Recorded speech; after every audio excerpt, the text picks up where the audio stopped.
कोणी एड्या गेल्याने नव्हे तर महाराष्ट्राचा इतिहास लिहिला तो हिरव्या पिवळ्या शाईने, तलवारीच्या खणखणाटीनं, घोड्यांच्या टापानं आणि शाहिरांच्या डपानं हाच इतिहास घडविला छत्रपती शिवाजी महाराजांनी. मुजरा करते त्या शिवरायाला, रयतेच्या राजाला, ज्याच्या भक्तीला जोड नाही, ज्याच्या शौर्याला तोड नाही, जो अथांग आहे सागरासारखा, ज्याचं छत्र म्हणजे आभाळा समान, तो त्या सूर्याची शान काळीज आहे सह्याद्री, ज्याला शंभूचा अभिमान.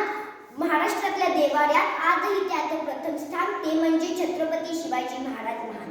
बंदुकीच्या जोरावर आणि हंटरच्या धाकावर, बंदुकीच्या जोरावर आणि हंटरच्या धाकावर मी अनेक माणसांना माणसाप्रमाणे जगायला शिकवणारी माणसं बघितली. परंतु बंदुकीच्या जोराशिवाय आणि हंटरच्या धाकाशिवाय माणसाला माणसाप्रमाणे जगायला शिकवणारा माणूस तो म्हणजे एकच, छत्रपती शिवाजी महाराज. आपण ज्या महाराष्ट्रामध्ये राहत आहोत तो महाराष्ट्र म्हणजे शिवरायांच्या विचारांचा, जिजाऊंच्या संस्कारांचा आणि शंभूंच्या पराक्रमांचा साक्षीदार म्हणजे हा महाराष्ट्र. गोरगरीब शेतकऱ्यांचा, दीनदलितांचा आणि 105 हुतात्म्यांच्या रक्ताचा आणि त्या दिल्लीच्या तख्तालाही घाम फोडणाऱ्या या मावळ्यांचा हा महाराष्ट्र. आज या महाराष्ट्राच्या मातीत 19 फेब्रुवारी 1630 रोजी एका महामानवाचा जन्म झाला. त्यांचे नाव म्हणजे छत्रपती शिवाजी महाराज. छत्रपती शिवाजी महाराजांनी त्यांच्या आयुष्यामध्ये वस्तू वापरल्या आणि माणसं जपली. परंतु आज आपण माणसं वापरतो आणि वस्तू जपतो.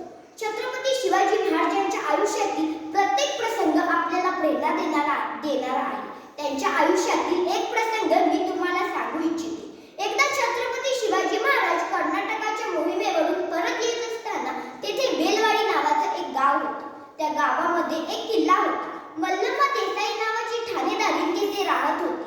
दादाजींना वाटलं जाता जाता एक किल्ला घेऊन जावा, म्हणून दादाजींनी काही सैन्य गोळा केले व ते मल्लम्मावर चाल करून गेले. मल्लम्मा मोठ्या चिकाटीची व जिद्दीची होती. तिने मावळ्यांचा पराभव केला. दादाजींना वाटले एका स्त्रीच्या हातून आपला पराभव होणे अशक्य आहे, म्हणून त्यांनी मल्लम्मावर अजून एकदा वार केला. आता मात्र मल्लम्माचा पराभव झाला. मल्लम्मा खूप जास्त घाबरली होती. ती आत गेली व तिच्या लहानग्या बाळाला घेऊन बाहेर आली. दादाजींना वाटले की तिला महाराजांसमोर न्यावे, म्हणून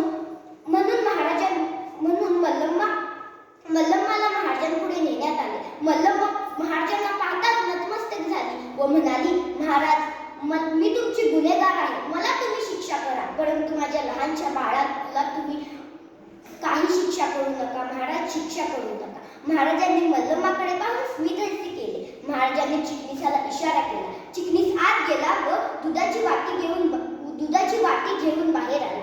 महाराजांनी मल्लम्माच्या बाळाला आपल्या मांडीवर घेतले आणि त्या बाळाला दूध पाजले. महाराज म्हणाले, हा मुलगा आमचा भाचा आहे, म्हणजे तुम्ही आमच्या भगिनी झालात ना. आणि कोणता भाऊ आपल्या भगिनीचे राज्य हिरकावून घेतो? कोणताच भाऊ आपल्या भगिनीचे राज्य हिरकावून घेत नाही, तर तिला फडक राज्य देतो. त्यानंतर महाराजांनी मल्लम्माला तिचा प्रदेश परत मिळवून दिला व तिला तिच्या प्रदेशात पुन्हा एकदा पाठवण्यात आले. मला हे ऐकून एवढेच सांगावेसे वाटते की जे जगाने केले ते महाराजांनी कधीच केले नाही. जे जगाने केले ते महाराजांनी कधीच केले नाही आणि जे महाराजांनी केले ते जगाने कधीच केले नाही, म्हणून तर आज संपूर्ण जगाला महाराजांसमोर झुकावे लागले.